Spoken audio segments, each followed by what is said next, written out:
Padre nuestro que está en el cielo, Señor, santo, santo, santo y glorificado sea su bendito nombre. Agradecidos estamos, Padre, porque usted es misericordioso para con nosotros, a pesar, Señor, de nuestras debilidades, Señor, a pesar de nuestros fallos. En sus manos de amor estamos en esta mañana de su sábado santo, Señor, para que podamos entender lo que usted en esta mañana quiere hablarnos, para que podamos transmitir, Señor, a las personas su mensaje, su verdadero mensaje. En sus manos de amor está todo su pueblo, usted los conoce, Señor, por nombre y apellido. Guíelos a la verdad, Señor, y ayude a aquellos que ya están caminando para que puedan seguirlo haciendo. Quédese con nosotros hoy y siempre y acompáñenos día a día, Señor, en este camino hacia la Canaán celestial. Todo esto lo pedimos en el bendito nombre de su Hijo amado, Cristo Jesús, con el perdón de nuestros pecados. Amén. Amén. Feliz Santo Sábado a cada uno de los que estamos aquí y a las personas que nos están siguiendo a través de internet. Esta es nuestra lección número 4 de esta serie que titulada La mayordomía, las motivaciones del corazón. Hemos estado viendo acerca de cómo las riquezas y todos los recursos que Dios nos ha dado, pues cómo administrarlo bien. Hemos seguido una serie a través de lo que llevamos de la escuela sabática. Y la de este sábado se titula Escapa de las costumbres del mundo. Y que cuánto de nosotros no nos vemos envueltos en las costumbres del mundo. Yo creo que la mayoría, todos. Y a veces cuesta mucho tratar de equilibrar una cosa con la otra. No porque no se deba hacer, porque Dios nos ha llamado que no debemos de seguir al mundo, sino su palabra. Pero como seres humanos que somos y con esas tendencias que tenemos, pues nos cuesta, hay que poner el doble del esfuerzo de lo que realmente nosotros ponemos. Y el versículo para memorizar nos dice: no aprovecharán las riquezas en el día de la ira, mas la justicia librará de muerte. El que confía en sus riquezas caerá, mas los justos reverdecerán como ramas. Hay un día del juicio, hay un día donde todo pagarán según las obras que hayan hecho, y en ese día pues nos dice que todo lo que hemos ido acumulando o todo lo que tenemos, ya sea poco o mucho, no nos servirá de nada, porque al final todo esto será deshecho. Y que el que confía en lo que tiene, que vemos que hoy en día la mayoría de las personas, sí, en su mayoría, que tienen mucho, pues para ellos ahí está todo, absolutamente, y confían que el poder seguir en su vida y el poder obtener todo, pues va todo a las riquezas que tienen. Ya lo hemos visto también con los que están detrás de todo el orden mundial de este mundo. Confían mucho en ese poder que tienen, ese poder que les da quien, bueno, el diablo, mediante ¿qué? Mediante las riquezas y mediante el dinero y el poder que tienen. Dice aquí, aunque Satanás fracasó con Jesús, ha tenido éxito con todos los demás y seguirá teniendo éxito a menos que peleemos con la armadura y el poder de Dios, el único que nos ofrece la libertad de los señuelos del mundo. Por lo tanto, debemos centrar nuestra atención en nuestro proveedor celestial. David dice se dio cuenta de su verdadero valor en esta vida cuando escribió: los leoncillos necesitan y tienen hambre, pero los que buscan a Jehová no tendrán falta de ningún bien. ¿Y cuántas veces a nosotros se nos olvida estas promesas que Dios nos ha dado en su palabra? Porque cuando nos vienen las dificultades o las crisis, sobre todo financieras, ¿no? Porque es donde la mayor parte del mundo cae, porque claro, si no tengo dinero, ¿con qué voy a comer? O si no tengo dinero, ¿con qué voy a comprar? ¿Con qué voy a pagar la casa? Y todo lo que lo envuelve. Entonces, cuando viene eso y nos agarra así, ¿qué hago ahora? Si no tengo, o no tengo trabajo, o no tengo esto. Y se nos olvida que Dios, si suple las necesidades de todo el universo, pues en sí, y de los animales, dice que Él les da su comida a su tiempo, porque ya los ha dotado de una inteligencia para que puedan buscar su propia comida, y ahí está en su momento. Y nosotros, que somos más que los animales, porque Dios nos ha hecho a su semejanza, ¿qué pasa? Dudamos totalmente. Entonces Dice, si los leoncillos necesitan y tienen hambre, pero los que buscan a Jehová no tendrán falta de ningún bien. Nada nos faltará. Como dice Salmos 23, Jehová es mi pastor, absolutamente nada me faltará. Todo lo tendré, todo lo suplirá. ¿Por qué? Porque nos ama y porque sabe lo que necesitamos. Entonces, esas promesas que nos dan en Salmos, en Mateo, en tantos libros, pues siempre las debemos de tener presentes. La verdadera felicidad, dice, y la vida recta surgen de apartar la vista de nuestras posesiones y mirar al Cristo viviente que nos posee. Nuestra única esperanza, dice, para escapar del encanto del mundo es una relación vital y exitosa con Dios. Pero ahí está todo el problema, en nuestra relación con Dios, en esta comunión, mediante la oración, mediante el estudio de su palabra. No la tenemos como debería de ser, porque si no, no desconfiaríamos. Si no, la falta de fe no estaría en nuestras vidas. Entonces, la comunión con Dios es vital, es absolutamente vital. Esta semana, bueno, ya nos habla que aquí, que estudiaremos los elementos en esa relación y lo determinante que es para nuestro éxito espiritual, reconocer el poder detrás de la máscara del mundo y ver la importancia de Cristo como la verdadera y única razón de vivir. Porque al fin y al cabo, si nosotros tenemos otras razones por las cuales vivir, siempre estaremos chasqueados. Pero si Cristo es nuestra única motivación a seguir adelante y el poder verlo a Él y el poder hacer todo lo que Él nos dice, pues siempre tendremos nuestra vista fija en Él y la depresión y todas esas cosas no nos atraparán. No sé si quieren comentar algo, que los veo muy atentos. Una relación con Cristo. Nos habla la parte del domingo y nos dice: el amor a las posesiones mundanas, incluso por parte de quienes no tienen mucho, porque a veces pensamos nosotros que porque somos, bueno, pobres en cierto sentido, porque generalmente lo tenemos, no tenemos amor a las posesiones. Ah, no, como este es pobre, no le afecta el querer tener. Claro que no, todos, al fin, el que tiene menos como el que tiene más, todos puede afectar. Tanto o más, sí, exactamente. Entonces, el que no tiene nada porque quiere tener más y más y más, porque quiere tener algo que no ha tenido nada en su vida, pues quiere llegar. Y si vemos, si le preguntamos hoy en día a las personas en la calle qué es lo que más desean, ¿qué nos dice? Ganarme la lotería. Se toque la lotería. Es triste, sí, lo fácil.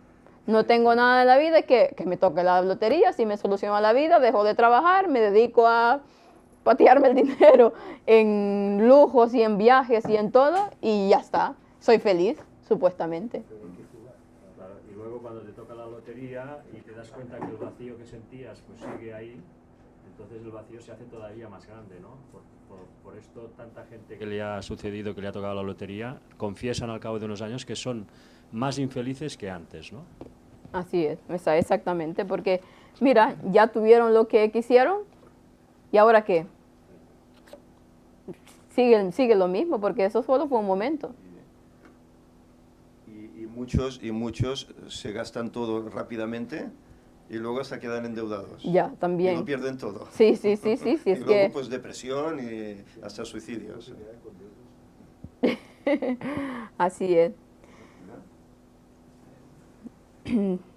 Dice, incluso dice, si no tenemos mucho en términos de posesiones terrenales, el apasionado deseo de alcanzar bienes materiales, bueno, lo que decíamos, puede convertirse en una terrible maldición que, si no se pone bajo el control de Dios, del Señor, aleja al alma de la salvación, y Satanás lo sabe, y por eso usa el amor por las posesiones materiales para entrampar todo lo que pueda, todo lo que pille, sea lo que sea, lo usa para que el pueblo de Dios caiga. Y sobre todo porque va encarado el pueblo de Dios, porque los otros ya los tiene, pero el pueblo de Dios es el que, su centro, es el que Él busca para que se aparten de la verdad. ¿Qué hizo con Jesús? ¿No le puso todos sí, le puso riquezas, Jesús, los reinos del mundo a su alcance para intentar hacerle ceder? Sí. Pero Jesús no tenía necesidad de eso, Él es el dueño del universo. Así es. Y nosotros podemos serlo también y lo seremos cuando estemos en la Cuando eternidad. estemos en la eternidad, claro, lo tendremos todo. ¿Para qué ahora querer más y más? Y por algo tan pasajero como es este mundo. Que lo vamos a dejar aquí, exacto. Exactamente. Nos dice aquí el Colosenses 3:2, poner la mira en las cosas de arriba y no en la tierra. Y es que esto es lo que siempre deberíamos de hacer, poner la mira, ¿en dónde? En lo celestial, porque es lo que no es perecedero. En lo celestial, porque es lo que nunca nos traerá chasco.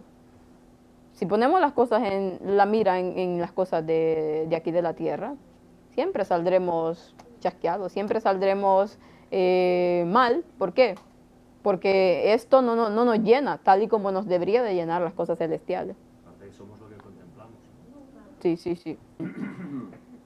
También nos habla de otros versículos, como por ejemplo Filipenses 4:8, que nos habla que todo lo justo, todo lo de buen nombre, todo lo que es honesto, todo lo que viene en sí de Dios, en eso debemos de pensar. En eso es lo que nosotros debemos de meditar. Porque si constantemente estamos meditando en todo lo malo, ya sea nuestro deseo de riquezas o de lo que sea, pues no vamos a ningún lado. La única cura, dice, para la mundanalidad, cualquiera que sea su forma, es una continua devoción a Cristo durante los altibajos de la vida. Moisés, dice, tuvo por mayores riquezas el vituperio de Cristo que los tesoros de los egipcios. Y es que si vemos la vida de Moisés, ¿qué era Moisés? Príncipe, ¿no? Un príncipe. Lo tenía todo a su disposición. Era el hijo de la hermana del faraón, del rey, del quien mandaba, y todo lo que quería, él lo tenía. Aparte de que tenía unos dones increíbles, muy bien dotado, o sea, lo tenía todo. Pero en cambio, cuando Cristo se le presentó, cuando pasó lo que le tuvo que pasar, ¿qué prefirió? Los vituperios de Cristo. Llevar a un pueblo, y no es que este pueblo era un pueblo tan bueno, que hacía caso, obediente, era un pueblo necio, que tenía, que a cualquiera pudo poner una excusa, si es que no me hacen caso, me voy y ya está, y los dejo ahí botados. Y no, decidió enfrentarse a ese pueblo egipcio, al faraón, a pesar de que el pueblo era como era, y dirigirlo hacia la Canaán celestial. Entonces, bueno, claro, decir nosotros, nos comparamos con Moisés, hombre, quedamos totalmente a un nivel de nada. Pero es que Dios, el Dios de Moisés, es el mismo Dios de nosotros. El Dios que le dio la capacidad a Moisés, Él nos la puede dar a nosotros si nosotros realmente lo queremos, que ahí está la diferencia. Sí, pero es que lo de Moisés tiene mérito, ¿eh? Era excepcional. Él podría llegar a ser faraón de Egipto, ¿eh? Sí. Y en cambio prescinde de todo eso y prefiere seguir los vituperios de Cristo, dice Es Pablo, increíble, ¿no? sí. Es decir, que su mira estaba en las cosas de arriba. Exacto, es que ahí vamos. Igual que Abraham y otros, ¿no? Y Las todos. cosas de arriba, lo de aquí lo veía como perecedero y que no valía la pena luchar por ello, Y a ¿no? pesar de todo lo que conllevaba Eso es un mérito, es un grado de fe tremendo. Impresionante, bueno, Sí. está en la galería de los hombres de la fe, ¿no? Sí. Porque la fe que tuvo este hombre, y aún así, si nosotros vemos la vida de Moisés, vemos que también tenía tendencia a las pasiones bajas como nosotros, porque al final falló. Una vez, pero falló. Entonces, eso nos da como un aliento a nosotros de que a pesar de que no somos Moisés y que también fallamos, pero que también podemos llegar a vencer como él. ¿Por qué? Porque todo lo que está escrito aquí, todos esos fallos que tenían los grandes hombres de la Biblia, fueron escritos y se dejaron escritos para que nosotros tuviéramos aliento de que podemos ir adelante. A pesar de que caemos, podemos. Con Cristo podemos. Y estos hombres con Cristo pudieron. Esta experiencia de Moisés me recuerda la que vivimos aquí, ¿eh? Un hermano de color que vino de un país africano, que en su país era príncipe, era el heredero. Él era el heredero. y en cambio lo dejó todo por Cristo, ¿eh? Es increíble. Y él quiere pasar de incógnito en su país. Eso es sí, tremendo. Sí, sí, y aún dice que él va y le hacen reverencia. Había oído experiencias así, pero verlas, verlas vivas a tu lado, eso es tremendo. Es distinto, no, que personas que realmente tienen ese amor por Cristo más fuerte que todas las cosas, hay, y las hay en este mundo. Dios quiera que nosotros podamos serlo. Y que podamos sentir ese amor tan grande que seamos capaces de dar la vida por Cristo. Nuestra vida, dice, debe esconderse en Jesús y sus planes deben ser nuestros planes. El verdadero compromiso es poner nuestra mano en el arado sin mirar atrás. Vemos también el caso de Eliseo. ¿Qué era? ¿Era un hijo de quién? De una persona de un hacendado, persona que tenía mucho dinero y lo tenía absolutamente todo a sus pies. ¿Pero qué hizo Eliseo? Desde muy pequeño se educó ¿en qué? En el trabajo. Lo estaba leyendo en uno de los libros de Elena White. Él prefirió educarse, que sabía que el trabajo era una bendición de Dios, y no que, porque soy el hijo del heredero, yo me voy a sentar y no voy a hacer nada y que me sirvan. No. Él estaba con las yuntas, sí. Campo, ¿eh? Exactamente, es increíble. No solo ordenaba. No solo ordenaba, él también trabajaba. Sí. Entonces nos da una tremenda lección a nosotros, porque él tenía tanto y trabajaba, y nosotros pues más deberíamos de hacerlo. Y también cuando vino Elías a llamarlo, ¿qué hizo? A mí esta historia es que yo me acuerdo cuando me tocaba venir, que no es que me compare con Eliseo, nada que ver, pero cuando yo la leí en Elena White, cuando me tocaba venir para acá o cuando estaba en esa decisión, y es que realmente él lo dejó absolutamente todo. Elías le dijo que fuera con él y dejó toda su herencia, toda su familia, no le importó, con tal de hacer la voluntad de Dios y sin mirar atrás. Entonces nosotros cuando decidimos llevar la vida con Cristo, cuando realmente nos ponemos en manos de Dios, pues no tenemos que mirar atrás. Todo lo de atrás, allá queda. ¿Por qué? Porque nuestra meta es ese fijo mirando a Cristo. Cuando asumimos este tipo de compromiso, dice Jesús, nos eleva a nuestro máximo potencial. Cuando nos entregamos a Él, Él quebrantará el dominio del mundo sobre nuestras almas. Nuestra atención debe fijarse en Cristo en vez de lo material. Únicamente eso llenará el vacío en nuestras vidas. Y es que a veces pensamos que lo material, bueno, es el dinero. Solamente el dinero y materialista en esa cuestión. Pero es que no solamente está el dinero. Cuando hablamos de mundanalidad, están otras cosas que también no son dinero. A veces son diversiones, a veces son cosas, situaciones que también debemos de dejar atrás. Y ahí es difícil, porque cuando nos tocan esa parte, al ser humano es complicado. Entonces, este camino hacia la eternidad, fácil no es, pero con la ayuda de Dios se puede salir, se puede andar. Y vamos a ver a partir de ahora, pues, cómo hacemos para que esa mundanalidad o escapar de esas costumbres del mundo. Y aquí nos habla de, bueno, que ya lo sabemos, pero aquí nos habla de ciertas cosas, y una de ellas es en la palabra, dice. A través del mundo, dice, se han distribuido, bueno, a través de la historia, más de 6.000 millones de ejemplares de la Biblia en todo el mundo. Pero, ¿cuántos la consideran la palabra del Dios viviente? ¿Cuántos realmente han tenido esto como una guía para su vida? Muy pocos. ¿O cuántos a través de la historia han muerto porque esto pueda seguir a través de la historia? Miles. ¿Querías decir algo? Sí, y por desgracia, pues hoy el enemigo ha conseguido que la gente más que nunca descarte la Biblia como la palabra de Dios. Introduciendo conceptos como que la Biblia pues o ha sido pues manipulada, claro, hoy en día que hay tantas interpretaciones pues que invalida la Biblia. Bueno, argumentos de este tipo que aún distancian más a la gente de realmente la fuente única que pueden encontrar la verdad, ¿no? Así es. Y realmente no somos conscientes de lo que ha costado de que la palabra de Dios nosotros podamos tenerla hoy aquí impresa. ha costado mucho.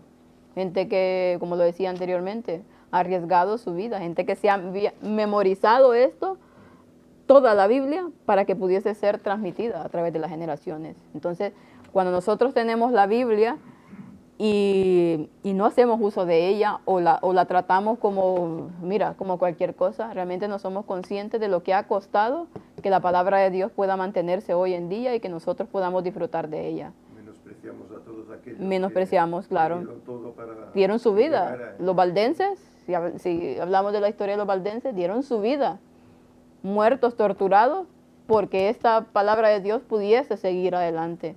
Entonces, cuando realmente seamos conscientes de eso, la vamos a abrazar y a estudiar y a atesorar como el tesoro que es. Entonces, la verdad es que es muy difícil, sé, porque tendemos mucho a seguir nuestras tendencias pecaminosas, pero cuando realmente estamos con Cristo y pedimos y le rogamos que nos dé esa hambre y esa sed de estudiar su palabra, viene a nosotros. Y le encontramos sabor, porque al fin y al cabo...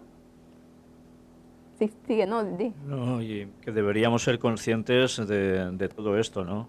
Cuando los cátaros fueron los primeros que tradujeron la Biblia al idioma del pueblo, que era el antiguo catalán, imaginaos lo que les llegó a costar, que prácticamente... escabachina, murieron todos, los asesinaron prácticamente a todos, menos algunos que pudieron ir bajando hasta, no solo por Cataluña, sino que llegaron hasta la parte de Murcia, Valencia, Murcia, y bueno, pues allí se fueron diluyendo prácticamente, ¿no? Pero esa gente fue perseguida sobre todo por haber traducido la Biblia por primera vez al idioma del pueblo, y eso es lo que no quería el Vaticano. Sí, claro. Y ahora que tenemos la Biblia con esa facilidad, nada. Cuando no nos jugamos el físico para nada prácticamente. Pero fijaos cómo volveremos a tener problemas por lo mismo. Y no somos conscientes que la historia se va a repetir. Y va a ser igual que antes, masacres absolutas. Ahora mientras, claro, no pueden prohibir la Biblia. ¿Pero qué hacen? Echarla por tierra porque, bueno, el escrito pone eso, pero en verdad quiere decir otra cosa. O son historias mitológicas que te enseñan... No. Sí, sí. Satanás sabe que el texto bíblico lo desmonta, y especialmente porque destapa todos sus engaños, y sobre todo el que va a venir de gran engaño. Por eso debemos ser conscientes. Incluso la reverencia sobre la propia Biblia. Sí, sí. ¿Cuántas personas tienen una Biblia y ponen objetos sobre la Biblia como si nada? Y esto es una falta de respeto absoluto. La Biblia siempre debe estar por encima de todo, nada sobre ella, porque es la palabra de Dios y la debemos considerar como sagrada, absolutamente sagrada. Sí, cuántas veces nos descuidamos también y la dejamos en cualquier lado. A mí me ha pasado y sé que a alguna vez a algunos les ha pasado. O dejarla tirada tratarla como cualquier otro libro. No lo es. A pesar de que sea algo material, supuestamente, pero es la palabra de Dios sagrada y debemos de tratarla como tal. Y la reverencia debería estar siempre. Yo me acuerdo que eso me lo inculcaron de pequeña, de que nada estuviera por sobre la Biblia, que a veces ya se me había olvidado algunas veces, pero es muy triste cuando ves también a niños que, bueno, que no se les educa y la Biblia la tiran como cualquier cosa. O la tratan como cualquier cosa, incluso la dejan tirada en el suelo. Bueno, es que es increíble. Entonces, eso pasa con todos los alimentos, incluso con la comida, ¿no? Sí, sí. No recordar que al principio era el verbo, y el verbo era Dios, y el verbo estaba con Dios, y el verbo es palabra. Así es. Y en la palabra está escrita, o sea que cuando tú miras la Biblia tienes que ver a Jesús. Así es. La palabra es Jesús. La Biblia es Jesús. Por lo tanto, ¿cómo tratas a Jesús? Tu relación con la Biblia se puede parecer a tu relación con Jesús. Todo eso es muy simbólico lo que ha dicho él, ¿no? Poner algo encima. ¿Qué pones encima de Jesús? ¿Está Jesús encima de todo o está...? O sea, es muy interesante todo eso. Sí. Es que, bueno, hay tanto... Bueno, y Elena White habla también acerca de la Biblia y de su reverencia y de todo el asunto. También, yo me acuerdo que mi familia, mis tíos mayores y eso, los abuelos también, tenían un respeto hacia el pan también, no se podía tirar pan porque estaba considerado parte de Dios también, ¿no? Porque Dios es el pan de vida, pero no solo espiritualmente, también físico, todo dependemos de Él totalmente. Así es. Claro, es el respeto hacia los alimentos. ¿Cuánta gente tira comida Sí, ahora sí. y no valora lo que tiene ni nada? No lo relacionan, se piensan que es solo gracias a su esfuerzo, pero el hombre es una hormiga, sin Dios es una hormiga, no es nada. Así es. No, hay muchas cosas que debemos de ser conscientes de ello y no lo somos, lamentablemente no lo somos. Nos habla aquí, bueno, vamos a ir avanzando un poco porque si no, dice, estudiamos la Biblia porque es la fuente de la suprema verdad. Jesús es la verdad y en la Biblia descubrimos a Jesús a medida que lo podemos conocer, gracias al modo en que nos ha sido revelado allí. Aquí en la palabra de Dios y en el Antiguo y el Nuevo Testamento aprendemos quién es Jesús y qué hizo por nosotros. Pero hoy en día, bueno, claro, tenemos acceso tan libre a la Biblia. ¿Y qué es lo que ha hecho el diablo? Como hoy en día podemos tener la Biblia y podemos estudiarla, pues ¿qué ha hecho? Crear tantas denominaciones como fuera posible para que den una interpretación como ellos quieren a la Biblia, como ellos quieren de la Biblia. Incluso malas interpretaciones. Claro, exactamente, a eso voy. O sea, como no puede, por los momentos, por el tiempo en que vivimos, que esto desaparezca, pues voy a sacar un montón de gente y que lo interpreten a su modo y acomoden la Biblia a sus creencias. Y de eso rebosa hoy en día el mundo. Entonces, ¿cómo nosotros podemos hacer para que no caer en esos engaños y en esas malas interpretaciones de la palabra de Dios?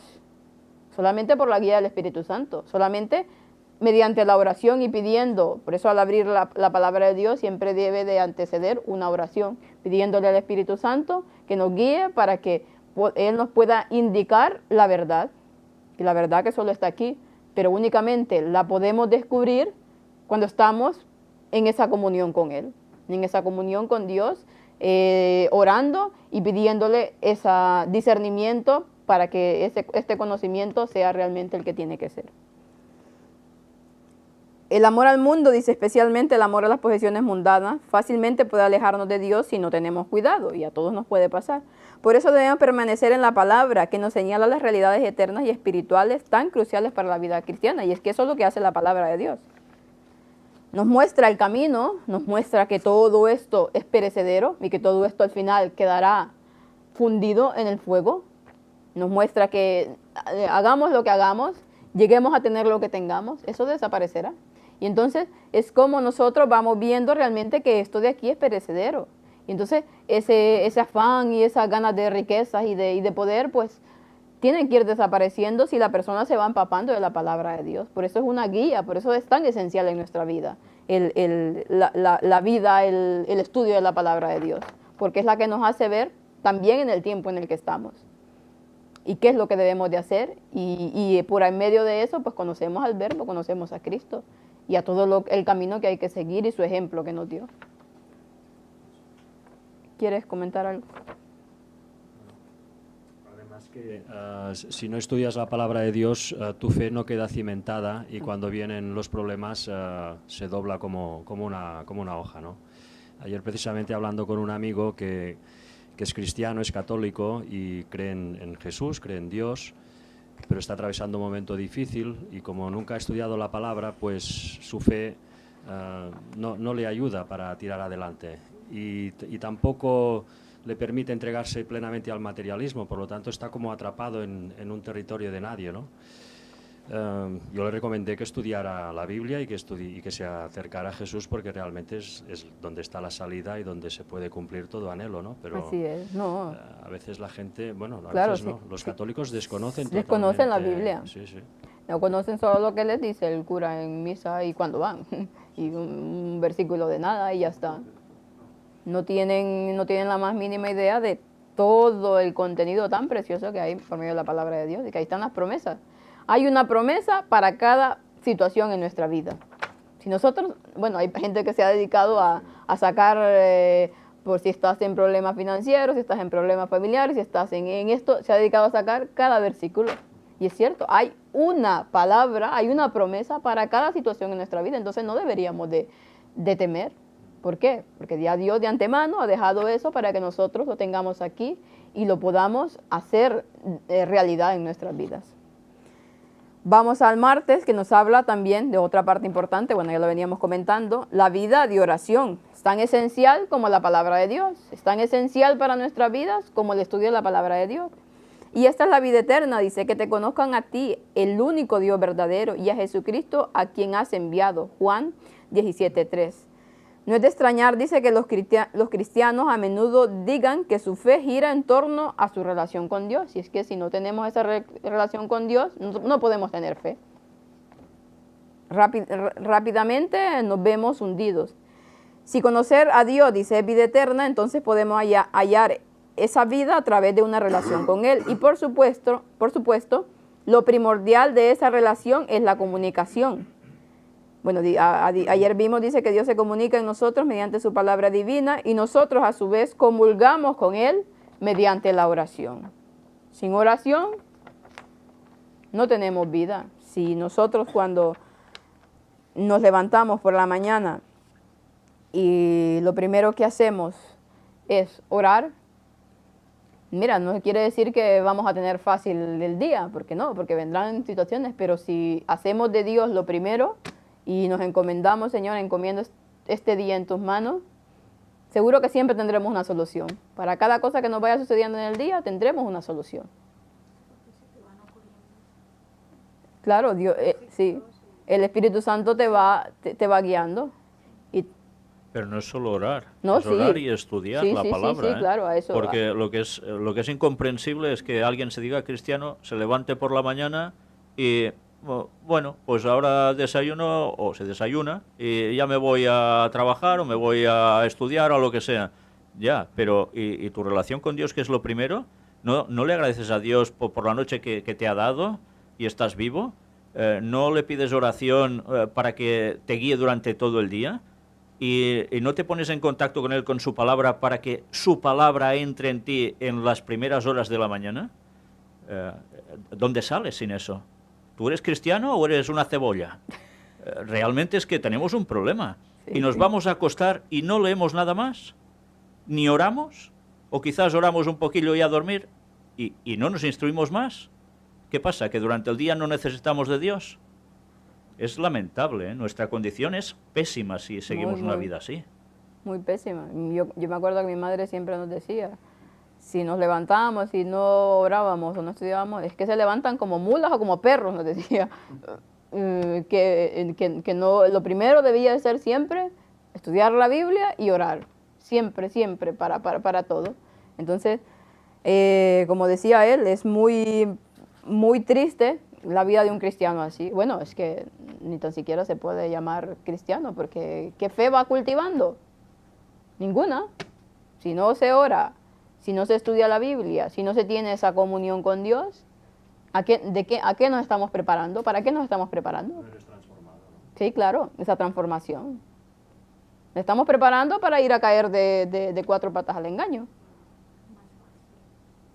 Exactamente, entonces... Se puede experimentar un día sin oración, sin estudios, como un día perdido ya. Ella habla por el micro porque sí.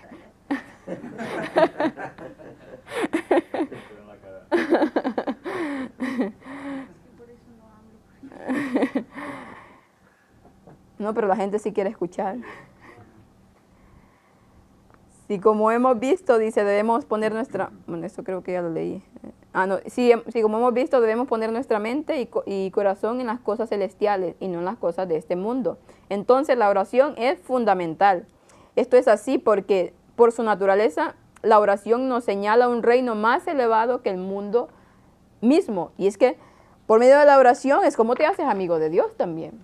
Por medio del estudio de la palabra y por medio de la oración. ¿Por qué? Porque vas teniendo, a pesar de que pareciera o para alguna persona del mundo que tú estás hablando solo y vas hablando y Dios no te contesta. En cambio sabemos que no. ¿Cuánto les ha pasado? Que orando y al levantarse han pedido algo o han hecho alguna cuestionamiento y al levantarse abren la Biblia y paz. Justo lo que estaba diciendo en pensamiento, porque ni es que lo estaba diciendo verbalmente. Y está ahí la respuesta. ¿No es una forma de que Dios nos contesta? Claro que sí, a través de la palabra. Es que eso es, ese equilibrio, ¿verdad?, entre la oración y el estudio de la palabra, mediante cómo Dios nos va contestando. Es increíble. Y también algo que el que no ora nunca podrá experimentar, que es ver cómo Dios también te da lo que le pides, que sabes que es conveniente para ti, y te lo da. Y eso es algo que cuando es impresionante, ¿no? Es increíble. Eso es mucho, porque cuando tú has estado de rodillas, y a veces no es que en el mismo momento, a veces has estado pidiendo por algo mucho tiempo, y de repente, y cuando tienes la respuesta, es que eso hace que tu fe crezca de una manera impresionante. ¿Y qué lo hace? La oración. Mediante tú has estado en esa comunión, en eso, el cielo y tú, y Dios y tú. Es increíble cuando Dios nos da la respuesta, y a pesar de que a veces la respuesta no es como nosotros la hemos querido. Cuesta aceptarlo, pero dices, Dios sabe por qué lo ha hecho. Y acepto su voluntad. Porque a veces las respuestas vienen de esa forma, no como nosotros la queremos, pero es como Dios sabe que es lo mejor para nosotros. ¿Y cómo lo aprendemos eso? Pues también por el medio del estudio de la palabra. No sé si alguien tiene algún comentario. Bueno, voy a leer la cita de Elena White, de aquí de la oración, que nos dice: la oración y la fe están íntimamente ligadas y necesitan ser estudiadas juntas, van de la mano. En toda oración de fe hay una ciencia divina, una ciencia que debe comprender todo el que quiera tener éxito en la obra de su vida. Cristo dice: todo lo que orando pidiereis, creed que lo recibiréis y os vendrá. Todo. Pero, ¿qué es a veces ese todo? Bueno, ya veremos,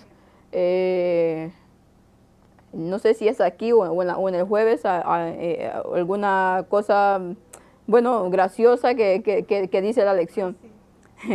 Todo lo que orando pidieres, creamos. Aquí arriba. Ah, es cierto, sí. Dice, hace años una mujer entonaba estas palabras: oh Señor, ¿me comprarías un Mercedes-Benz? Era su forma, dice,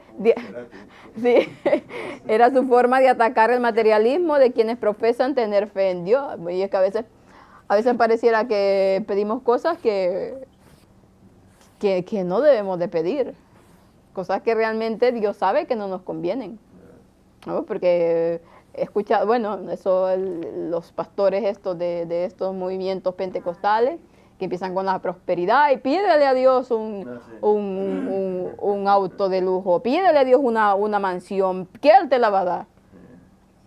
Y no es así, dice que no es que Dios no te lo pueda dar, porque tenemos que pedir con la mentalidad de Cristo.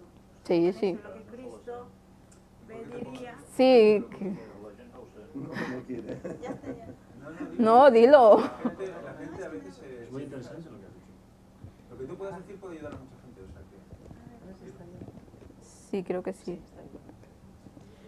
Pues eso es lo que decía, que nosotros tenemos... Hacerlo un poco así porque no te van a escuchar. Tenemos que pedir con la mentalidad de Cristo, lo que Cristo pediría y así es. En oración del Padre, ¿no? Así es, totalmente. Entonces será respondido nuestras oraciones.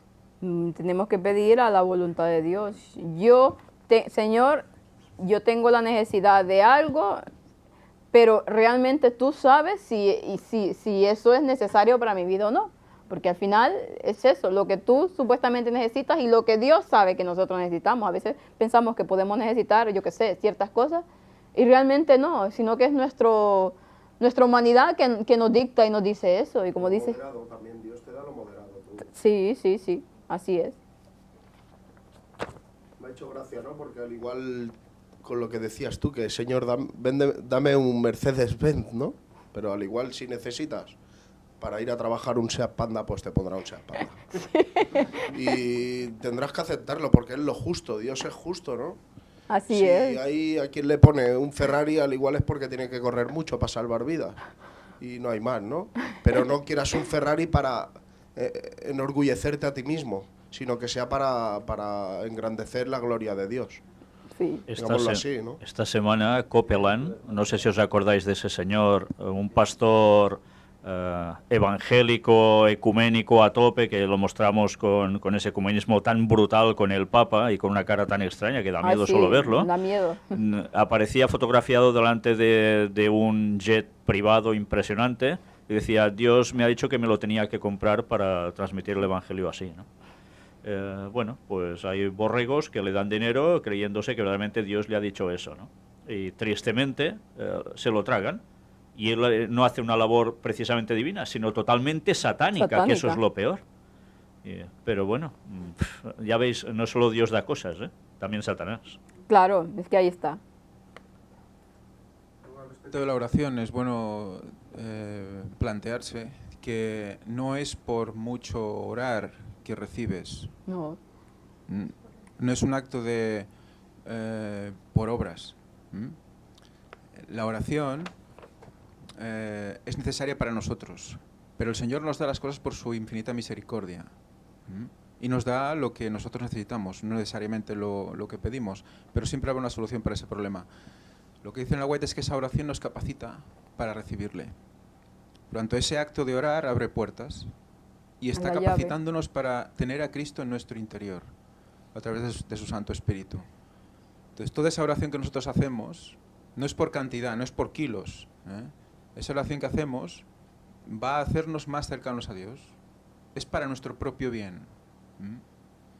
Y evidentemente todo lo que nosotros vamos a decir ya lo sabe Dios. Ya lo sabe, evidentemente. Ya lo sabe. Bueno, lo que quiere es que nosotros lo sepamos. Sí. Lo que le pedimos, por qué se lo pedimos, y si realmente hay ganas de eso, lo vas a pedir de manera constante y reincidente. Si no, vas a hacer una oración un día, espasmódicamente, y otro día ya no te acuerdas más de eso. Entonces, ¿realmente tú crees que Dios te lo puede dar si solo lo has pedido una vez y de casualidad? Entonces, todo eso es una muestra. Él quiere que nosotros realmente examinemos nuestra fe mediante esa oración. ¿Cómo oramos? ¿No? Todo eso yo creo que es la mejor manera de autoexaminarse y la mejor manera de realmente ver tu relación con Dios como está, ¿no? Y a veces no es necesaria una oración tan larga que puede llegar a decir mil y unas cosas que realmente no estás sintiendo, con una oración corta de 3 minutos, pero que tú has dejado el alma ahí, en esa oración. Elena White siempre recuerda la de Nehemías. Sí. Nehemías estaba delante del rey y hace una oración mental de microsegundos antes de hablar con él y el rey le concede, ¿no?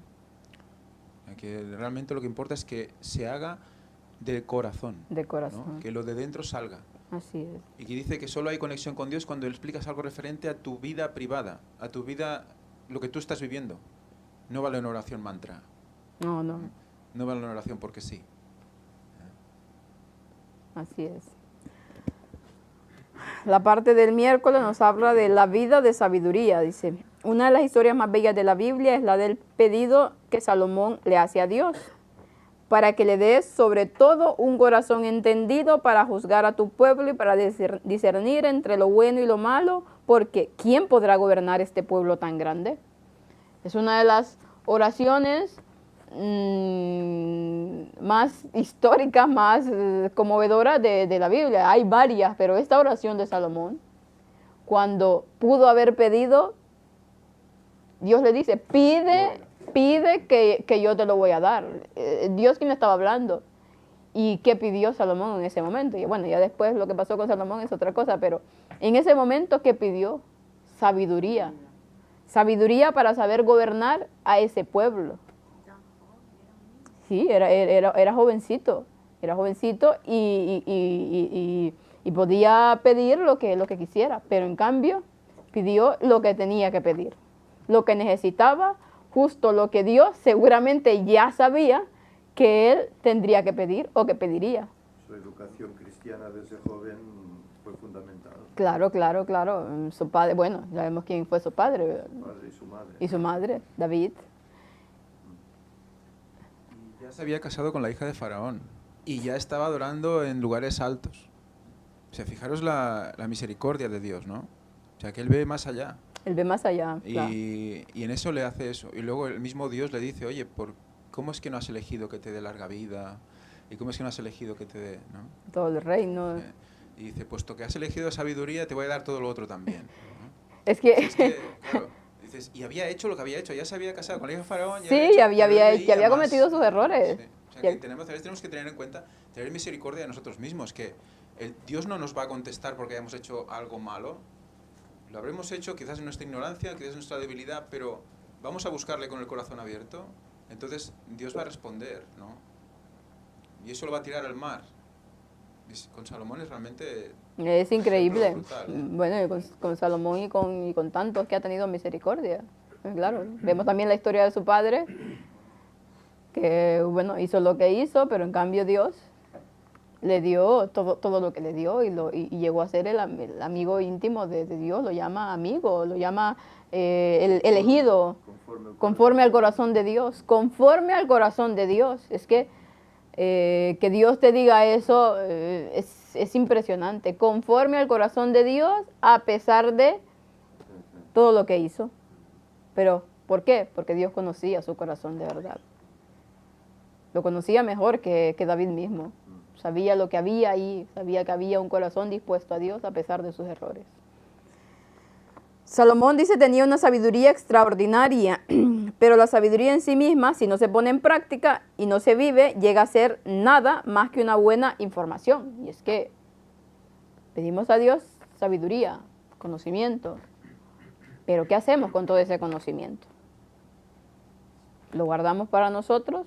¿Lo tenemos ahí y ahí vamos? Y a los demás y lo que conocemos no es lo que ponemos en práctica. Entonces, ¿de qué sirve toda esa teoría? Teoría, al fin y al cabo. Si no hay práctica, no hay nada para Dios. Ya puedes ser el que mejor se sabe las profecías, ya puedes ser el que mejor se sepa la Biblia de pe a pa, si quieres. Pero si todo eso no ha transformado tu interior, no ha transformado tu vida, de nada vale. Absolutamente. ¿Quieres comentar algo, Luis? Atesorar conocimiento sin el objetivo de poderlo compartir luego con los demás para que puedan también salvarse, es como acumular dinero y no quererlo compartir pues para hacer avanzar la obra, ¿no? Entonces envanece igual que las riquezas, ¿no? El conocimiento, si no se pone a servicio de la obra, pues puede acabar envaneciendo, ¿no? Bueno, y puede pasarnos como Salomón al final. Aquí dice, se perderán muchos que habrán tenido mucha información correcta acerca de Dios y de sus requerimientos. Bueno, y hoy en día vemos cuántos teólogos no tienen ese gran conocimiento supuestamente. Bueno, algunos lo tienen mal, pero son tan entendidos en esto y en lo otro, y que al final, ¿qué hacen? Con la verdad, la distorsionan, porque un poco de verdad y un poco de mentira, ¿qué es?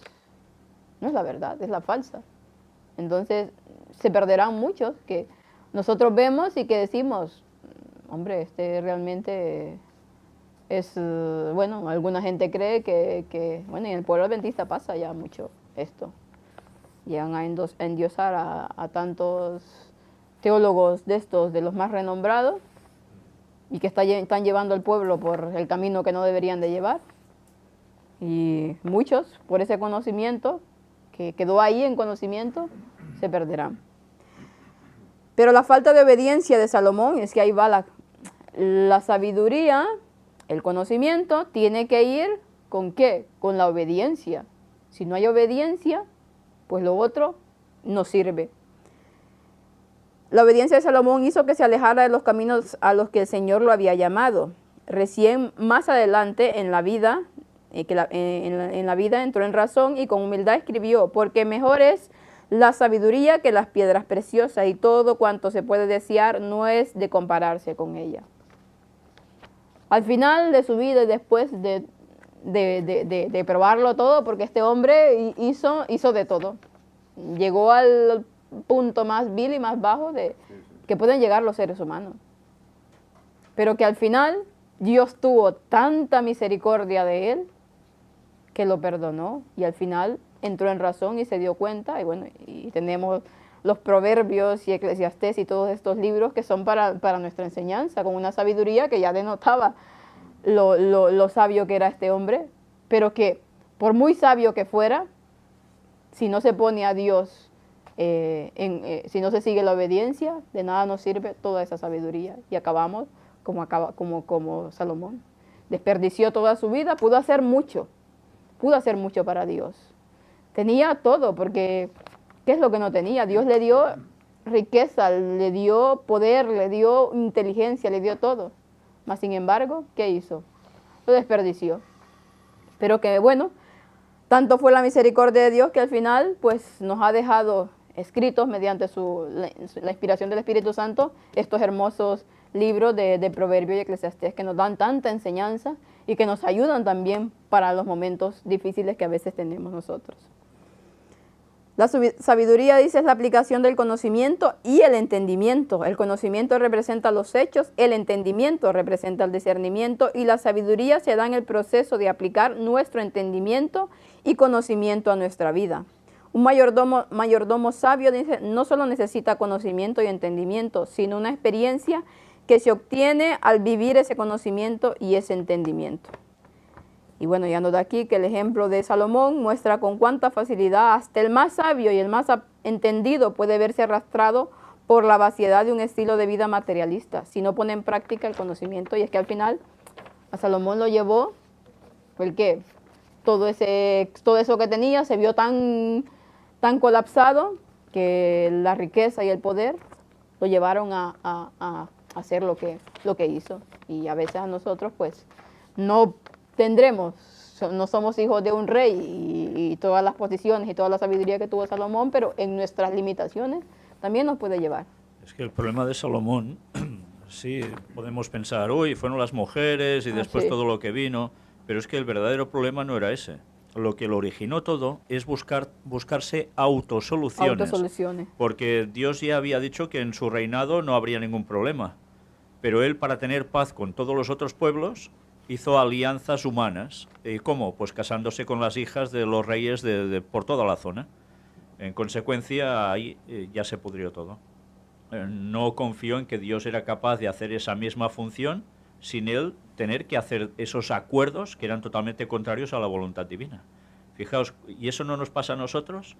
¿No nos buscamos autosoluciones en vez de seguir por fe a Dios haciendo las cosas como Él quiere y ponemos parches a lo que no toca?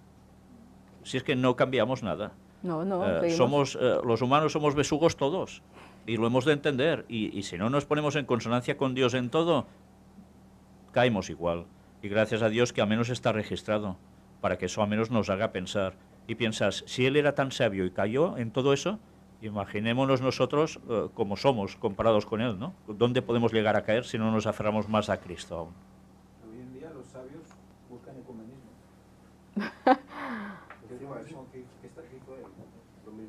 Sí, y él lo escribió, lo mismo que fue, lo mismo que será. Al final, no hay nada nuevo debajo del sol. Todo se vuelve a repetir una y otra vez en esta vida, mientras esta vida, actualmente como la conocemos, dure. No aprendemos, ¿eh? No aprendemos. Bueno, no aprendemos del pueblo de Israel, que lo criticamos tanto y al fin y al cabo somos iguales. La iglesia está haciendo lo mismo. Y lo mismo.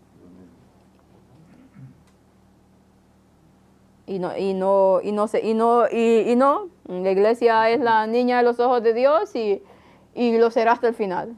Como decía ciertas personas que le han escrito a Víctor Acepfosco, que mucho criticamos a la iglesia, que no deberíamos de ser porque es la niña de los ojos de Dios y por lo tanto hace lo que hace, pero no hay que criticarlo.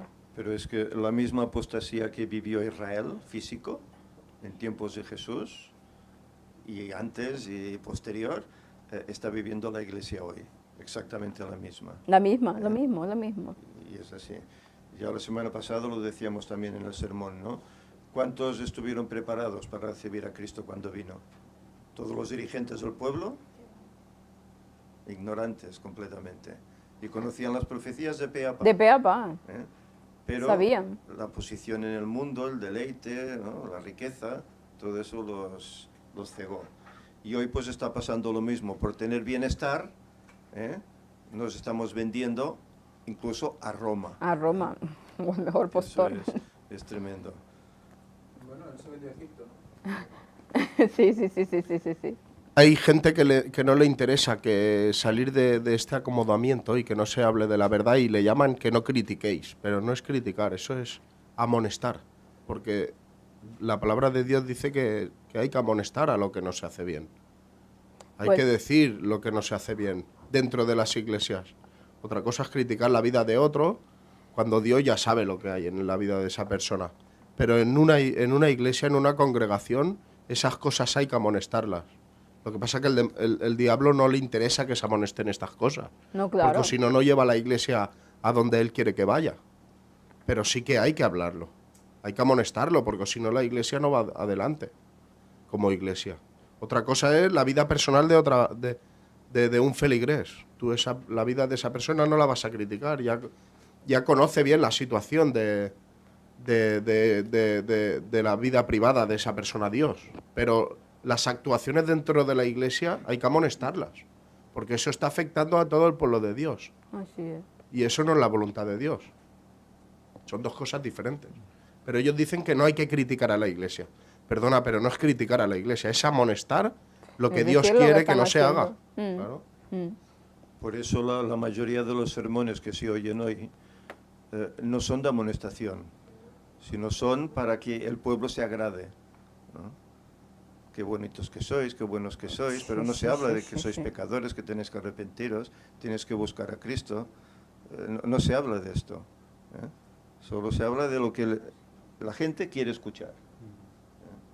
Y así es como se crían cristianos enanos. Enanos espirituales. Que no crecen, enanos espirituales. Claro. Así es. Canijaos. Sí, canijos. Y bueno, ya para ir terminando, porque ya se nos ha ido un poco el tiempo. La parte del jueves, bueno, ¿y qué sería nuestra vida sin el Espíritu Santo? Porque todo esto que hemos hablado nos lleva al Espíritu Santo. Dice, el gran conflicto es real. Hay dos bandos que están luchando por nuestra alma. Uno nos atrae a Cristo y otro al mundo. Y el poder del Espíritu Santo en nuestra vida nos atrae en la dirección correcta si tan solo nos sometemos a Él. Pero ¿cómo nos cuesta a nosotros someternos al Espíritu de Dios? Nos cuesta mucho. Siempre queremos hacer la nuestra, siempre de tosudos, haciendo nuestra voluntad. Y el Espíritu Santo dice, con gemidos indecibles, clamando por nosotros, clamando porque hagamos lo correcto, porque vayamos en ese camino. Pero nosotros, ni para atrás ni para adelante. Ahí siempre llevando la contraria. Pero cuando venga el Espíritu de verdad, dice, y Él os guiará a toda la verdad, porque no hablará por su propia cuenta, sino que hablará todo lo que oyere, y os hará saber las cosas que habrán de venir. Si es que sin el Espíritu Santo, y hoy en día que está el tema tan caliente y tan como se rechaza realmente la obra del Espíritu Santo, sin el Espíritu Santo no podemos, no somos nada. No podemos entender la verdad, no puede haber una transformación en esta vida, no podemos ir por el camino. Es que Él es el que está ahí guiándonos y transformándonos nuestro interior. Cuando nosotros realmente vaciamos ese yo y lo dejamos libre para que entre ¿quién? Es el Espíritu de Dios. Mientras lo tenemos a tope, el yo, ¿quién está reinando? Satanás. Él es el que ahora toma el lugar de Cristo. Así Y nos es. muestra toda la voluntad de Cristo y del Padre. Yo diría que es el personaje más humilde. Tiene la humildad. Sí, como bueno. Como, no sé, como norma o como don, ¿no? Porque de Dios Padre se habla en la Escritura, de Dios Hijo también. Se habla mucho. Pero del Espíritu Santo no se habla tanto. Y en cambio es el Creador, es el que cambia los corazones de las personas, Bueno. el que nos lleva a Cristo, el que nos ve en nuestra condición de pecadores, nos lleva al arrepentimiento, lo hace todo. Y en cambio está en incógnito, por así decir. Así es. Está como ahí. Muchos dicen que no existe. Sí, No, claro, no, hoy en día lo que... Es el trabajo sutil, quizá no es el trabajo que más se vea, Pero es el trabajo sutil, que, importante. sí, el trabajo importante que, Sí, sí, que, lo- sí. que tiene que hacer en nuestras vidas, que cambia los corazones. Está para glorificar a Cristo, el Espíritu Santo. Sí, sí, Sí, sí. sí, es que nada es para Él, todo es para glorificar, Todo es para a Dios glorificar a Padre y Dios Padre y Hijo. Dios Hijo, sí. Nada es para Él, por eso digo que es el don en cuanto a la humildad es algo tremendo. Sí, sí, sí, sí, sí, sí. Lo que Él tiene. Así es, así es. ¿Querías comentar algo tú, Ángel? Sí, que bueno, lo que hemos dicho del negar al yo, ¿no? Que resulta que muchas veces no sabemos cómo empezar, ¿no? Que le pedimos al Señor que nos cambie, pero luego en nuestra vida diaria no sabemos exactamente cómo actuar para que esto se dé. Y Elena White nos dice que en las pequeñas cosas, que empecemos por las pequeñísimas cosas.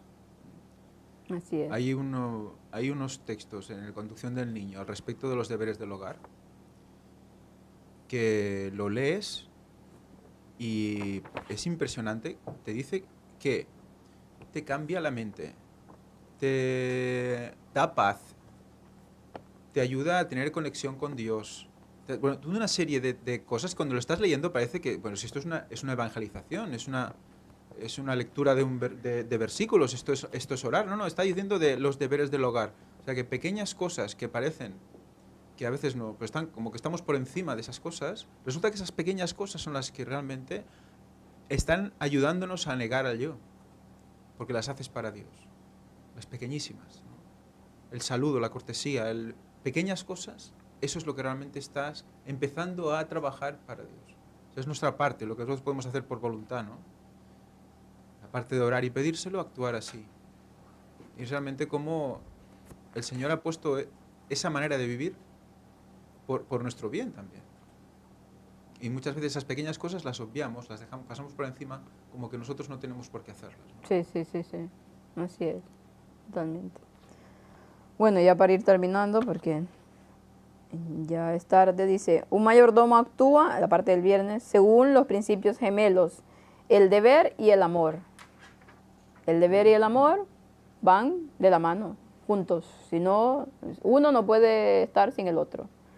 Recuerden que el deber tiene un hermano gemelo, nos dice Elena White, que es el amor. Cuando estos se unen, pueden lograr casi cualquier cosa, pero si están separados, ninguno es capaz de hacer el bien. Es una cita corta, pero muy potente.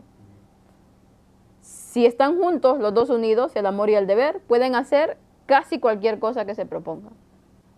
Pero si en cambio van desligados el uno del otro, ¿qué pasa? No son capaces de hacer el bien. Llegarán a hacer cosas, pero no el bien, no lo que Dios quiere. El deber es el amor en acción, dice. Solo necesitamos concentrarnos en el sacrificio de Cristo para que el amor despierte nuestro deber. En cambio, dice, los principios del mundo son el odio y su melliza, la rebelión. La rebelión puede ser odio en acción.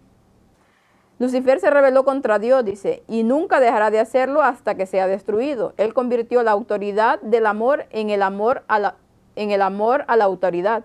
Los líderes religiosos de Israel odiaban la autoridad y el poder que Jesús poseía. Aun cuando huían del templo o se apartaba de su mirada penetrante, no cambiaban de actitud. Y es que el odio, dice, el odio que es, al fin y al cabo, el carácter de Satanás.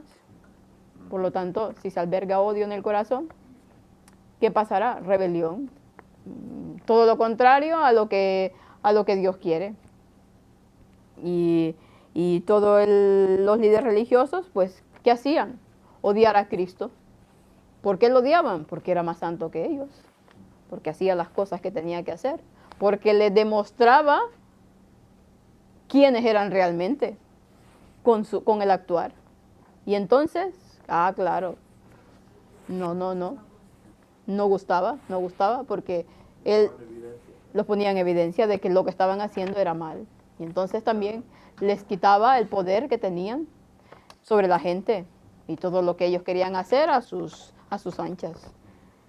Entonces, realmente que si el amor de Dios no está en nosotros, no somos nada. Y si ese amor no nos lleva a la acción, al deber, a cumplir el cumplimiento del deber, el cumplimiento de los mandamientos, tampoco queda en nada.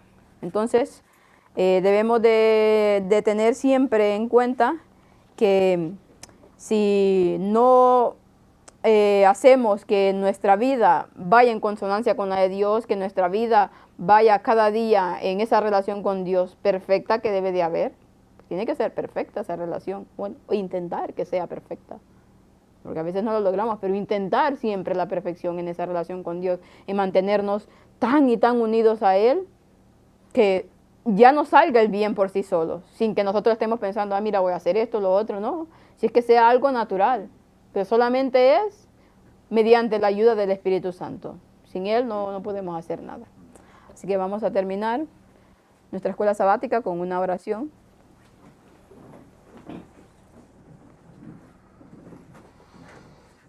No sé si Luis quieres terminar la oración, por favor.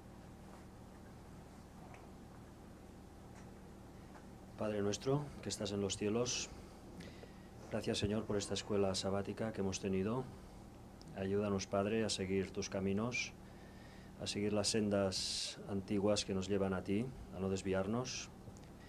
Ayúdanos a practicar la oración con toda fe, con toda entrega a tu Hijo Jesús, para que tú puedas darnos tus dones y puedas hacernos crecer y transformar hasta tener el carácter que tú has planeado para nosotros. Señor, ayuda a todos los hermanos en esta tarea en la que estamos, de poder dar el mensaje al mundo, de poder perfeccionar nuestros caracteres. No nos abandones, Padre. Perdónanos todos nuestros pecados, que en el nombre de Jesús te lo pedimos. Amén. Amén.